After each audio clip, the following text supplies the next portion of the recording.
Hey, salut mes cookies! J'espère que vous allez bien. Oui, Noël est enfin arrivé sur Carl's Cooking. Vous avez vu, j'ai fait mon décor. Pour ceux qui me suivent sur Instagram, vous aviez eu droit à un petit preview. Si vous aimez mon décor de Noël et que vous aimez aussi mon pull de Noël, mettez un gros pouce bleu sur la vidéo. Puis je voulais aussi vous dire, j'ai reçu enfin mon trophée pour célébrer mes 100 000 abonnés. Donc ça, c'est grâce à vous. Je voulais vous dire un gros merci. Aujourd'hui, on va faire ensemble une recette simple, facile, qui va vous mettre l'eau à la bouche pour la période des fêtes. Ça va être une recette de churros à la guimauve. Là, je sais, vous dites, oh, il s'en va où avec sa recette de churros à la guimauve? Mais je vais vous promettre, c'est quelque chose qui est excellent. Et en plus, on peut le manger avec notre chocolat chaud. Et ça, c'est exactement ce qu'on a besoin quand il commence à faire froid pendant l'hiver. Vous êtes prêts? Allez!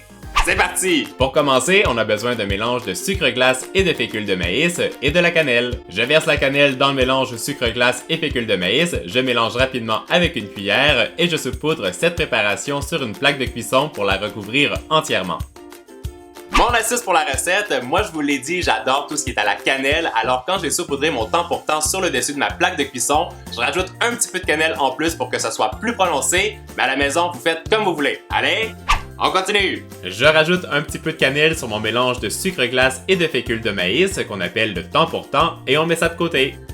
Pour la guimauve, j'utilise 420 g de sucre, 2 fois 125 ml d'eau, 170 g de glucose ou du sirop de maïs, 3 sachets de gélatine ou 21 g et une cuillère à café d'arôme de cannelle. Je commence par verser le sucre, le sirop de maïs ou le glucose et 125 ml d'eau dans une casserole et je porte le tout à ébullition pour atteindre 116 degrés Celsius. Pendant ce temps, je verse la gélatine en poudre et l'autre 125 ml d'eau dans mon mélangeur et je fouette la préparation pour que la gélatine double de volume. Quand le sirop a atteint la bonne température, je le verse sur la gélatine qui a gonflé et je continue à fouetter la préparation pour obtenir la texture d'une belle meringue italienne. Je laisse tiédir le tout et quand c'est bon, j'ajoute l'arôme de cannelle avant de procéder au pochage de notre guimauve.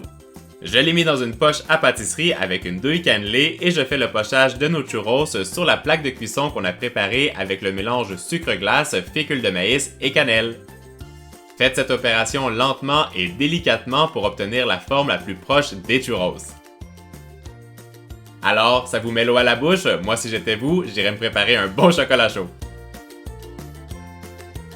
Et on laisse reposer le tout pendant 30 minutes. Nos guimauves sont prêtes, elles ont reposé pendant environ 30 minutes et maintenant on va saupoudrer encore un peu plus de temps pour temps parfumé avec de la cannelle sur le dessus et après on va pouvoir prendre des bâtonnets comme ça à sucette qui sont très longs, on va venir les insérer à l'intérieur et après on va pouvoir les déguster avec notre chocolat chaud. Allez, on fait ça ensemble! Je saupoudre un peu plus du mélange sucre glace, fécule de maïs et cannelle sur la guimauve. Je couvre aussi les côtés avec la préparation, je retire le surplus avec mes doigts et je prends un bâtonnet à sucette, je trempe le bout dans le sucre et je viens le planter à l'intérieur de la guimauve. Je retire le surplus de sucre avec mes doigts et nos churros sont terminés. Alors, est-ce que vous avez préparé votre chocolat chaud? Et boum! Nos churros à la guimauve parfumée à la cannelle sont terminés. Moi, c'est une recette, comme je vous l'ai dit, que j'adore. C'est rapide, c'est facile et en plus, c'est délicieux avec un bon chocolat chaud que j'ai préparé juste ici. J'espère que vous avez aimé la recette. Si oui, vous savez quoi faire. Vous mettez des pouces bleus sur la vidéo. N'oubliez pas de vous abonner à la chaîne YouTube juste ici. Et moi, mes cookies, je vous souhaite de passer une belle journée et je vous donne rendez-vous ce lundi pour une nouvelle recette de Noël XXL. Ça va être super bon et je vous dis bon week-end. Ciao, ciao!